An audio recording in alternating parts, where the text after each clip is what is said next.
Okay, so now I got all the spices. I need to protect them. How could I protect them? I could build a fort. But what do I have a lot of that I can make a fort out of? Ah.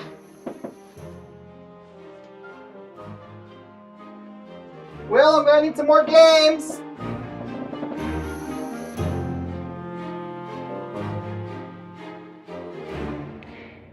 In the Dutch East Indies Adventures in the High Seas, you get a couple of modules that you can stick into the base game of the Dutch East Indies.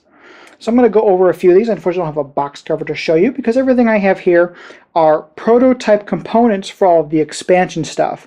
I'm actually showing you the actual deluxe version of this, but this is fully compatible with the regular edition as well as the deluxe edition if you're able to grab that during the Kickstarter. So, one of the first modules that you can throw in are forts. And I've already gone ahead and set up the board here for a 2-player game, and I've gone ahead and set up the forts all around. Each player starts off with a fort of their own on their home island.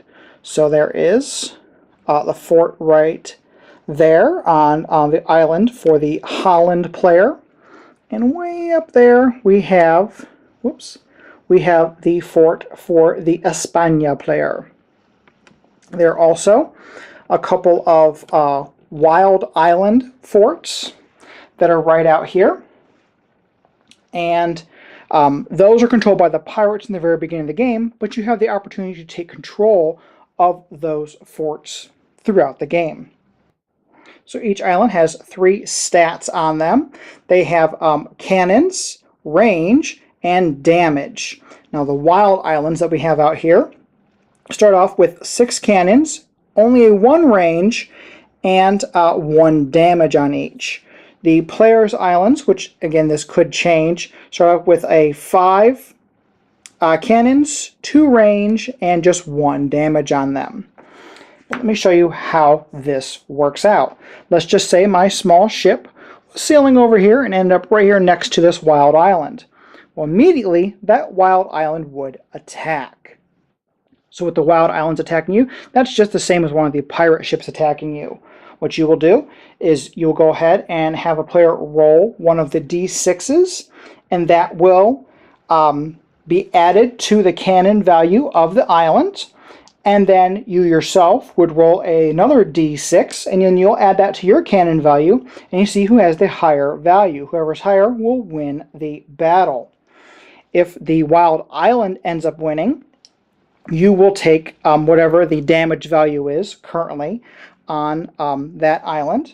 If you win, you go ahead and get to take control of that by placing one of your markers on there. Right now they're using mini meeples on there. So I would go ahead, and if I won that battle, I would take control of that, and I would immediately knock that down to 4 cannons, no matter what. No matter if another player won that or had that control, that you always mark it down to the 4 cannons. But then you have control of that, so you would win or lose battles and possibly damage other ships like that. And then your home forts will work in much of the same way. You can always go over to the market island, and if you own any of the forts, you can come over there and you can purchase upgrades. The upgrades must be brought back to the fort to be able to have those upgrades on there. So there's a possibility of you dropping those upgrades into the ocean. Somebody else could pick those up. But those are forts. The next thing we can add to the game are events. There are these event cards that'll get shuffled into the main deck of the game. So you'll shuffle those in, and then you will put out these along with the other cards that are going to be on the other islands. You will also have a Cloak and Meeple, which might be deployed via these event cards.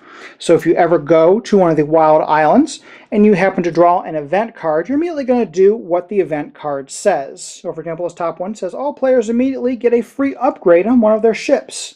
It's fantastic. All ships that are not in harbor that are facing northwest, north, or northeast take 1 point of damage. That's horrible. Let's look at another one. All ships with at least 1 spice on board have to throw 1 spice overboard. These ships cannot pick them up on their next turn.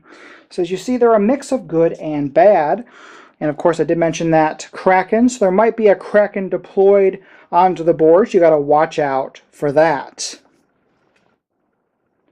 Crew cards are a very fun module to add into the game.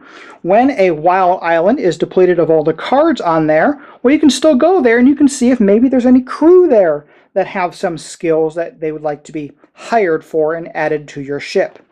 So if you wanted to, when an island was depleted, let's just say I went over to this island since it's right there next to me. Well, let me actually go to the port. I go into the port and I'm like, hey, does anybody want to work for my ship? What you'll do is you'll take this crew deck and you'll flip over the top card and see who is offering their services. So this crew member is going to cost 2 gold to hire. And then when he is on your ship, turning the ship does not cost any movement points. So that is an excellent crew member to have aboard. So let's just say, yes, you know what, I will pay this crew member to be onto my ship. So you have to have the money on your ship. So let's just say I did. And I can hire this crew member. So what I will do is then I will take one of these thingies as they are described in the book. And I will go ahead and place one of those thingies onto that ship. And I will take one of the same color thingies and I will place that onto the card and place that into my area. So that way I know that this crew member is on that ship. Each ship can hold 2 specialty crew members. That is just a fun way to change up a little bit about the game. The 4th module are settlements. Whenever an island has been depleted of all of its goods, you can go to that island, pay that island 3 gold. That will just go back into the main supply, and you can build a settlement. So I'm temporarily using these from another game I imagine that these would look similar to, but these are just, again, prototype components. But if you do pay that, you can build a settlement on an island. And whenever you have a settlement there, at the beginning of every turn after you deal with the pirates, you can have one of your islands produce a good. So you can have them start producing crates. So every turn they'll start producing crates up to 5 crates on an island.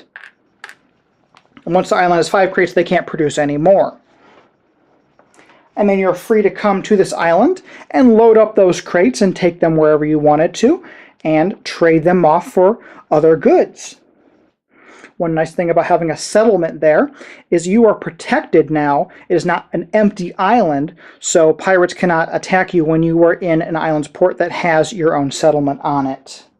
I'm going to zoom in for this next one. This one is Reefs. These have been on the board here. You might have noticed these new tiles right here. There are 2 of these reefs available. And the reefs just work like any other standard water tile. You just sail right over it. But whenever you decide to sail over one of these reef tiles, you will have to roll the d6. If you roll a 1 or a 2, well, you just got stuck in the reef. And you cannot move any further. At the beginning of your next turn, you must roll again. If you again roll the 1 or the 2, you are still stuck in that reef. However, there's a positive with the reefs because the pirates can get stuck in them as well. If a pirate ever sails over a reef, they don't have to roll the die, they are immediately stuck. A pirate stuck in a reef will not attack any players that happen to sail by it. They're busy trying to get unstuck from that reef. They would also have to roll a 1 or a 2 to become unstuck to move during their next phase. Last up, we have some treasure cards. Treasure cards, just like the event cards, are mixed into the main deck when you start putting out the cards on the wild islands. But if you ever draw one, they'll have a little treasure icon on it, and you will immediately gain that amount of gold on there if you wish to collect it. It is your choice if you want to go ahead and collect it right away. You may not want to, because remember, once all the cards are depleted from an island, well then unfortunately the island is not safe anymore, so you have a possibility of being attacked by the pirates or something like that. So, but this is something to give you a little bit more stuff, possibly, on some islands. You have a choice of, or not choice, but you have a chance of getting either 2 or 3 coins. And those are the treasure cards. And those are the new modules available in this Kickstarter expansion for the Dutch East Indies Adventures on the High Seas. Punchboard Media, where we all bring something to the table. Pull up a chair at punchboardmedia.com. So those are the modules for the Dutch East Indies Adventures in the High Seas. This kind of freshens up this game a little bit.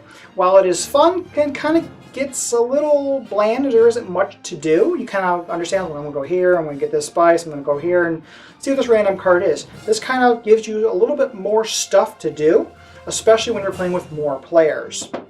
I only had it set up for a 2-player game just because of the space that I have here to show you in filming stuff. But when you have a full game, you have, all the settlements everywhere, and you can worry about your opponents now going to your own home island to steal your goods. So you have those cannons there, and you're worried about upgrading those things. It's a way to spend your money in a different way. So that does make it a lot of fun. I like the reefs a lot because they give a little bit of strategy of, do I go through the reef or do I go around the reef? Do I have to worry about the pirates going through the reef and possibly getting stuck? And if they're stuck, well, that kind of gives me a quick way to hopefully get through and around them to get to someplace I wanted to go, and a way to avoid them. The settlements are very, very nice. So that way you can have a constant flow of goods coming in from someplace, as long as it's possibly close to your home island. It's always my tip. Try to get that settlement close to your home island so you can just go bouncing back and forth and depositing stuff and collecting stuff, and then you can go ahead and trade those things out for wherever you needed to go. But this does add a lot of freshness to the game. It's actually really fun just to kind of throw everything in all at once and just kind of like have almost a brand new game with this. There's a lot more stuff going on, especially if you've learned the basics of it. This just, as I said, really makes the game fresh and new again.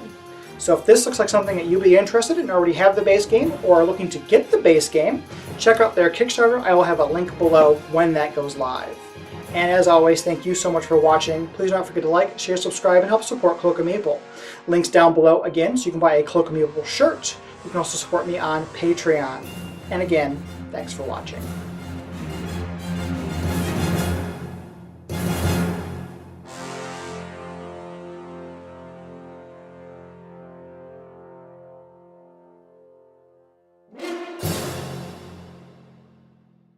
So again, those are all the modules that are in the